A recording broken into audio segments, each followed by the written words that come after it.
অত্যাচারের ঘটনায় Agartala city centre সন্মুখ থেকে শুরু হলো নারীদের এক বিক্ষোভ কর্মসূচি।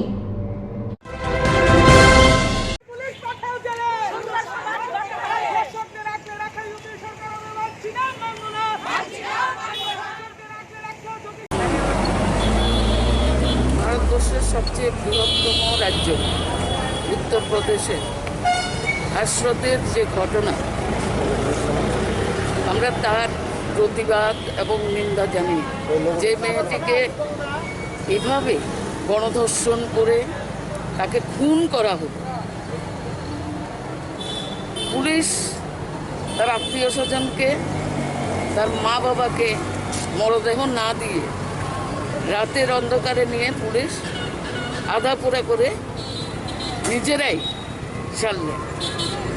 তারপরে আবার বলরামপুরে উত্তরপ্রদেশে সেম ঘটনা, আবার আরেকটা মেয়েকে ধর্ষণ করে খুন করা হলো।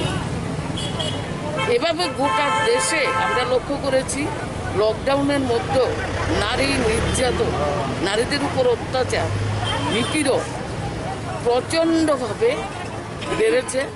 আমরা উদ্বেগের সঙ্গে লক্ষ্য করছি আমাদের রাজ্য, সারা রাজ্যে প্রতিদিন পত্রপত্রিকা খুললে অথবা টিভি খুললে একটা না একটা ঘটনা আমাদের সামনে আসছে।